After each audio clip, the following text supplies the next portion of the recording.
Hello friends, I am Harish Demla from accurate fortune astrology. दोस्तों, सिंह लगन की सीरीज में आगे बढ़ते हैं और देखते हैं यदि सूर्य देव एकादश भाव में बैठ जाएं तो हमें क्या फल देंगे, या यूं कहना चाहिए कि इस लियो असेंडेंट में सन 11th हाउस में प्लेस हो जाएं तो हमें क्या रिजल्ट्स मिलेंगे। देखिए दोस्तों, 11th हाउस का संबंध है हमारी डिज़ायर से, हमारी एस्पिरेशन से, हमारी इच्छाओं से, इच्छाओं की पूर्ति से और हमारी इनकम से, आय से। इसलिए इसको आय भाव कहा जाता है।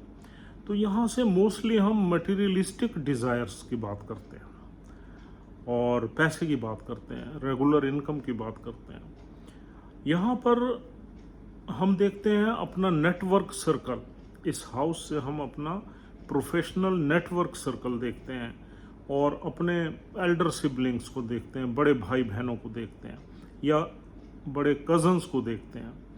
और इस हाउस से हम छोटी मोटी बीमारियां भी देखते हैं, क्योंकि ये छठे से छठा घर है।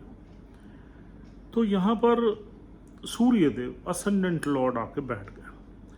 अब देखिए, राशि को भी हम देख लेते हैं। यहाँ 3 नंबर राशि है। 3 नंबर राशि तीसरे घर की है। तीसरा घर है पराक्रम का, मेहनत का, भाग दौड़ का, कम्युनिकेशन स्किल्स का, सेल्स का, मार्केटिंग का, एडवर्टाइजमेंट का, मीडिया का, हॉबीज़ का और बोलने का, यानी कि हमारी कम्युनिकेशन स्किल्स का। तो ये सब चीज़ें हमें तीसरे घर से मिलती हैं। और तीसरे घर का जो साइन है 3 नंबर, इसका जो लॉर्ड है वो बुध है। बुध भी ऑस्पिशियस प्लैनेट है। इस हाउस में सूर्य का मित्र है और उसके पास 2 बड़े इंपॉर्टेंट हाउसेज हैं। एक हाउस है इनकम का और दूसरा घर है वेल्थ का और फैमिली का, एक्यूमुलेटेड वेल्थ का। तो Budh is also one of the auspicious planets in this particular lagna. अब यहाँ पर सूर्य के बैठने से सबसे पहली बात ये हो जाएगी कि यहाँ इंसान मेहनत से, पराक्रम से पैसा कमाएगा, सेल्फ मेड होगा और उसकी कम्युनिकेशन स्किल्स बहुत अच्छी होंगी, क्लेवर होगा, इंटेलिजेंट होगा, ब्रेव होगा, बातचीत करने में तेज होगा। यहाँ पर 3 नक्षत्र मिलते हैं। हर नक्षत्र की अपनी क्वालिटी है। अगर हम कम्युनिकेशन स्किल्स के और अंदर जाते हैं कि कम्युनिकेशन स्किल्स भी कैसी होगी, तो यहाँ पर एक नक्षत्र मिलता है मृगशिरा, जिसके 2 चरण मिलते हैं, तीसरा और चौथा चरण। मृगशिरा में अगर सूर्यदेव बैठ जाएं तो इनकी जो कम्युनिकेशन है उसमें विल पावर होगी, स्टैंडिंग होगी, फर्मनेस होगी, एग्रेशन होगा। और दूसरा नक्षत्र है अर्द्रा। अर्द्रा नक्षत्र राहु का नक्षत्र है, इनस्टेबिलिटी का नक्षत्र है, डिस्ट्रक्शन का नक्षत्र है, रीबिल्डिंग का नक्षत्र है। यानी कि चीज़ें डिस्ट्रॉय होती हैं और फिर उनकी नई शुरुआत होती है। अर्द्रा नक्षत्र में अगर यहाँ सूर्यदेव बैठ जाएं तो हम चालाक तो होंगे, चतुर तो होंगे, लेकिन कम्युनिकेशन स्किल्स में हमारी वो ब्लेसिंग नहीं होगी। हम थोड़े झूठे भी हो जाएंगे, थोड़े मैनिपुलेटिव भी हो जाएंगे, डिप्लोमेटिक हो जाएंगे। और अर्द्रा नक्षत्र में हम अपनी बात पे स्टैंड नहीं लेंगे, फर्मनेस नहीं होगी, हम अपनी बात से घूम जाएंगे। तो ये तो हो गया अर्द्रा नक्षत्र के क्वालिटीज। और थोड़े से हम फेक होंगे, बनावटी होंगे, लोगों को अपने इन्फ्लुएंस में लाने के लिए कुछ भी बोलेंगे, कुछ भी करेंगे। और तीसरा नक्षत्र मिलता है यहाँ पर पुनर्वासु, जो जुपिटर का है। अगर पुनर्वासु में सूर्यदेव बैठे गए हैं तो आदमी बहुत ही एथिकली, बहुत ही अच्छा होगा, उसके मॉरल्स अच्छे होंगे, राइटफुल होगा, अच्छे रास्ते पे चल के ही आदमी पैसा कमाएगा, सच बोलने वाला होगा। और उसकी जो कम्युनिकेशन होगी उसमें एक विजडम झलकेगी, नॉलेज झलकेगी, मैच्योरिटी झलकेगी, ऑप्टिमिज्म झलकेगा, विजन झलकेगा। तो ये हो गया पुनर्वासु नक्षत्र में सूर्यदेव अगर बैठेंगे तो किस तरह की कम्युनिकेशन स्किल्स होगी। ऐसे ही अगर हम इसका इनकम पार्ट देखते हैं, अगर सूर्यदेव अर्द्रा नक्षत्र में बैठे हुए हैं तो उनकी इनकम में इनस्टेबिलिटी रहेगी, उनकी नौकरी बार बार छूटेगी और नई ज्वाइन करेंगे, परेशानियां रहेंगी। और मृगशिरा और जुपिटर के पुनर्वासु नक्षत्र में होंगे तो स्टेबिलिटी रहेगी। और अगर इसका हम तीसरा सिग्निफिकेंस लेते हैं नेटवर्क सर्कल का, तो भी उसमें अगर मृगशिरा या पुनर्वासु में है और मंगल और गुरुदेव की प्लेसमेंट कहीं अच्छी है, प्लेसमेंट को भी जरूर देखना है आपने। ये प्रेडिक्शंस थोड़ी सी गलत हो जाएंगी अगर इनकी नक्षत्र के लॉर्ड्स की प्लेसमेंट किसी गलत घर में आ जाती है। तो अगर प्लेसमेंट नॉर्मल है या अच्छे घर में है तो अच्छे रिजल्ट्स मिलेंगे, नॉर्मल प्लेसमेंट है तो नॉर्मल मिलेंगे। खराब घरों में अगर प्लेसमेंट आ जाती है नक्षत्र के लॉर्ड की जिसमें सूर्य देव बैठे हुए हैं, तो हमें फिर थोड़ी सी ऑब्स्टेकल्स, थोड़ी प्रॉब्लम्स, थोड़ी सी परेशानियां जरूर देखने को मिलती हैं इनकम में। अब नेटवर्क सर्कल भी ऐसा ही है। आर्द्रा नक्षत्र में आदमी चालाक चतुर होगा, उसका नेटवर्क सर्कल भी इनस्टेबल होगा और बदलता रहेगा। आज हमारी दोस्ती है, प्रोफेशनल जानकारी है कुछ लोगों से, वो फिर चेंज हो जाएंगे। तो शॉर्ट लिव्ड रहेगा हमारा नेटवर्क सर्कल। और अगर गुरु के नक्षत्र में है तो हमारा नेटवर्क सर्कल की लॉन्जेविटी अच्छी रहेगी, कई सालों तक रहेगा। और मंगल के नक्षत्र में अगर यहाँ पर बैठे हुए हैं तो मंगल एक पैशनेट प्लैनेट है, लेकिन मंगल भी थोड़ा सा हमें इतनी ज़्यादा लॉन्जेविटी नहीं देता जितनी जुपिटर देता है, और राहु तो बिल्कुल ही नहीं देता। तो मंगल के नक्षत्र में अगर यहाँ पर सूर्य देव हैं तो थोड़ा सा हमारा नेटवर्क सर्कल अच्छा रहेगा, लेकिन उसमें ऐसा नहीं है कि वो लंबे टाइम तक चले। और अब देखते हैं यहाँ हमें सिबलिंग्स वगैरह से, हमारे सिबलिंग से फ़ायदा होगा तब जब नक्षत्र का लॉर्ड बहुत अच्छा बैठा होगा। हमारे सिबलिंग की सपोर्ट, नेटवर्क सर्कल की सपोर्ट, किसी भी परेशानी में किसी की हेल्प हमें तभी मिलेगी जब जुपिटर मृगशिरा या सूर्य मृगशिरा या जुपिटर के पुनर्वासु नक्षत्र में है। तो उसमें we can expect a lot of support from our network circle, या हमारे एल्डर सिबलिंग्स वगैरह से सपोर्ट मिलेगी।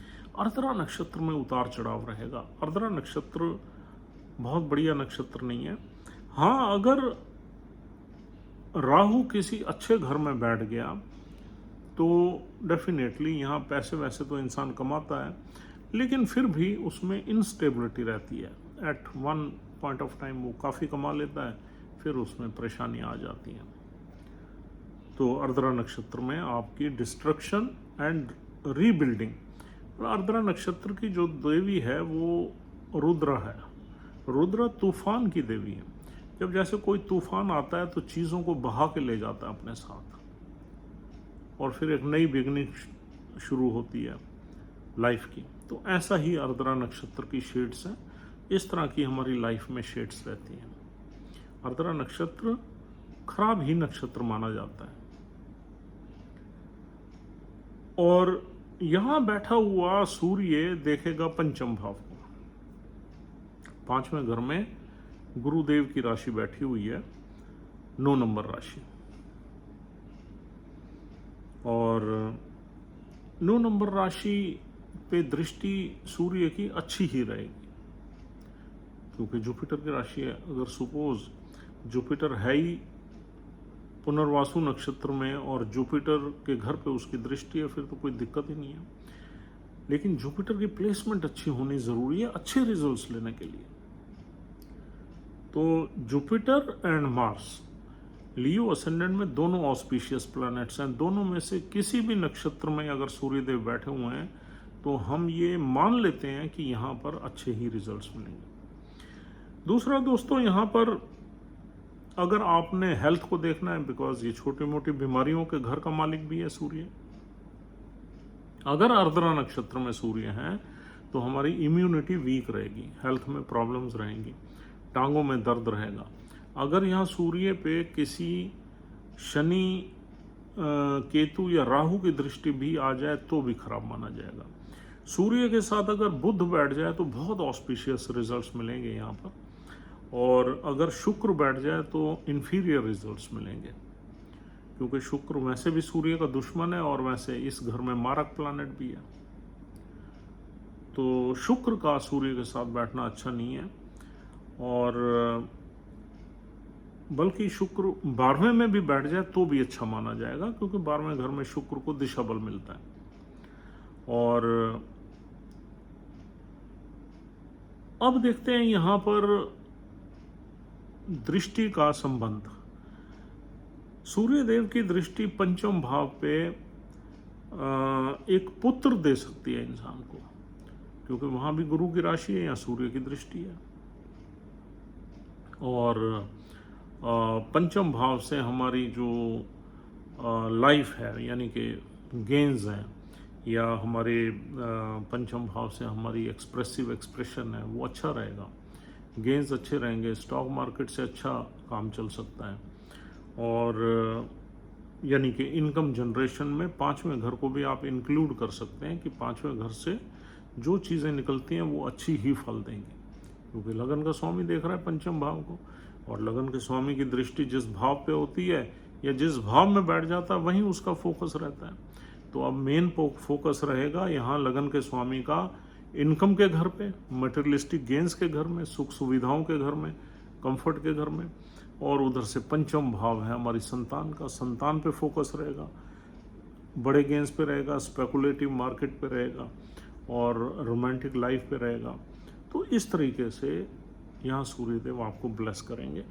अगर सूर्यदेव अर्द्रा नक्षत्र में हैं तो थोड़ी बहुत परेशानियों के साथ लाइफ चलेगी, और अगर नहीं है तो बहुत अच्छी लाइफ चलेगी। अगर अर्द्रा नक्षत्र में सूर्यदेव नहीं बैठे तो आपको सरकार से भी कुछ ना कुछ बेनिफिट्स मिलेंगे, आपको सरकारी नौकरी भी मिल सकती है यहाँ पर सूर्यदेव आ जाए तो, लेकिन अर्द्रा नक्षत्र में नहीं होने चाहिए। गुरु के नक्षत्र में आ जाए, उसमें आपको मंगल की प्लेसमेंट भी अच्छी होनी चाहिए चार्ट में, और शनि की प्लेसमेंट भी ठीक होनी चाहिए, तब जाके यहाँ सरकारी नौकरी का योग बनता है। और फिर भी आप सरकार से कुछ ना कुछ यहाँ बेनिफिट ज़रूर लेते हैं।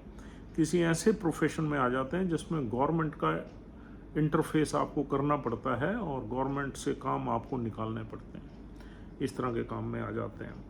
और अगर आप पुनर्वासु नक्षत्र में या सूर्यदेव हैं तो आप किसी भी फाइनेंस के काम में जा सकते हैं, फाइनेंशियल ऑर्गेनाइजेशन में जा सकते हैं, टीचिंग में जा सकते हैं, एडवाइजरी में जा सकते हैं, और मार्केटिंग में जा सकते हैं, सेल्स में जा सकते हैं, एडवर्टाइजमेंट में जा सकते हैं। अगर मंगल के नक्षत्र में है तो सेल्स मार्केटिंग के लिए और बढ़िया प्लैनेट है मंगल, तो उसमें आपका अच्छा कॉन्फिडेंस रहेगा और आप पैसा वैसा इन्हीं एरियाज़ में अच्छा कमा सकते हैं।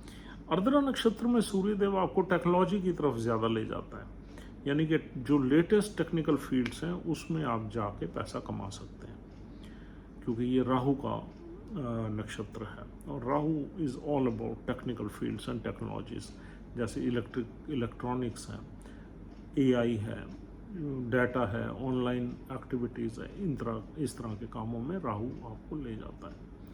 तो दोस्तों मुझे लगता है कि काफ़ी कुछ हमने यहाँ पर सूर्यदेव के बारे में आपको बता दिया है, और कुल मिला के यहाँ पर सूर्यदेव अच्छे ही रिजल्ट्स देते हैं। बस डिस्पोजिटर बुध भी अच्छा होना चाहिए आपके चार्ट में। बुध 12वें में ना हो तो बहुत अच्छा है, 12वें में हो जाएगा तो ये फिर वीक हाउस हो जाएगा, और बुध 11वें में रहे या 10वें में रहे तो यहाँ पर काफ़ी अच्छे रिजल्ट्स हम एक्सपेक्ट कर सकते हैं। और दूसरा, यहाँ पर बैठा हुआ सूर्य आदमी को वेल्थ के मामले में भी ब्लेस करेगा, क्योंकि इनकम के घर में ही बैठा हुआ है और पंचम भाव भी गेंस का ही है, तो कुछ ना कुछ आपको यहाँ पर वेल्दी बनाने में ही सहायक सिद्ध होगा। और अगर अर्द्रा नक्षत्र में बाई चांस आपका सूर्य बैठा हुआ है तो डरने की बात नहीं है। उसमें आप ये देखिए कि राहु कहाँ बैठा हुआ है।